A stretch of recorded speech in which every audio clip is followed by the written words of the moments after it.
Namaste. I'm back again with another finger puppet story for you in my finger puppet theater. It's the story of the grandma and the great gourd. Once upon a time, in a little village in India, there lived an old woman whom everyone called Grandma. She loved gardening and had the best vegetable patch in the village. Grandma lived by herself in a little hut at the edge of the village next to a deep, dark jungle.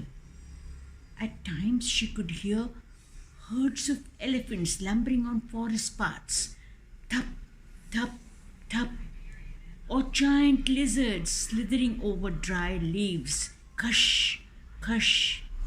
She didn't mind because she had two loyal dogs, Kalu and Bholu, to protect her.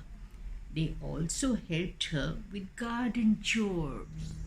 One day, Grandma received a letter from her daughter who lived on the other side of the jungle. "Please come and visit me," said the letter. "I haven't seen you in so long. I miss you." Grandma missed her daughter too and decided to visit her. She was a little scared about traveling through the jungle where so many fierce animals lived. But then she said, "What's life without a little adventure?" She packed her things and said goodbye to her dogs. "Don't worry, boys," she told them. "I'll be back soon. Don't forget to take care of my garden." "Goo, goo," said the dogs. "We won't forget. We'll chase away all the wild animals and we'll listen for you. If you get in trouble, just call for us." As Grandma was traveling through the jungle, cut, cut, cut, she came upon a clever red fox. "Ah, Grandma," he said, baring his pointing teeth and smacking his lips. "How nice of you to arrive just when I'm so hungry." Grandma's heart went dip, dip, but she didn't let the fox see how scared she was. "If you're planning to have me for breakfast, that's a terrible idea. See how skinny I am? I'll be a lot plumper on my way back from my daughter's house because she's such a good cook. You can eat me then if you like." "That sounds good," said the fox, and he let her go. Grandma walked deeper into the jungle. Cut, cut, cut. In a while she came upon a shaggy black bear. "Ah, Grandma," he said, flexing his claws and sharpening them on a nearby rock. "How nice of you to arrive just when I'm so hungry." Grandma's heart went duck, duck, but she didn't let the bear see how scared she was. "If you're planning to have me for lunch," she said, "that's a terrible idea. See how thin I am. I'll be a lot fatter on my way back from my daughter's house because she's such a good cook. You can eat me then if you like." "That sounds good," said the bear, and he let her go. Grandma walked into the deepest part of the jungle. Kut, kut, kut, Suddenly she came upon a sleek striped tiger. Grandma, he said, crouching low and swishing his tail. How nice of you to arrive just when I'm so hungry. Grandma's heart went doom, doom. But she didn't let the tiger see how scared she was. If you're planning to have me for dinner, that's a terrible idea. See how bony I am? I'll be a lot juicier on my way back from my daughter's house because she's such a good cook. You can eat me then if you like. That sounds good, said the tiger, and he let her go. Grandma reached her daughter's house. She had a wonderful time there, playing with her grandchildren and telling the neighbors all about her adventures in the forest. She worked in her daughter's garden, watering, digging, and sprinkling the ground with her special fish bone fertilizer until the vegetables grew so large that people from 3 villages came to admire them. She ate the delicious dishes her daughter cooked, and just as she told the forest animals, she grew quite plump. But Grandma missed her dogs. She wondered if they had guarded her garden or if they had let the mice and birds eat everything up. Kutur, kutur, kut. Finally, she told her daughter, "It's time for me to go home. Kalu and Bholu are waiting for me, and so is my vegetable garden. The only problem is the tiger, the bear, and fox are waiting for me. And this time I won't be able to trick them with words." "Don't worry," said the daughter. "We'll come up with a plan." And the 2 of them went into the garden so they could think better. And when they saw the giant gourds, they knew exactly what to do. The daughter picked the biggest gourd and hollowed it out. Grandma climbed in. The gourd was quite comfortable because its walls were as thick as mattress and its rind was as tough as a rhino's hide. The daughter gave Grandma some puffed rice and tamarinds to eat on the way and stitched the top of the gourd back on tightly and sealed it with rice glue. "Now no one will know it is you." She took the gourd to the edge of the jungle and gave it a strong push. Grrr, grrr, grrr.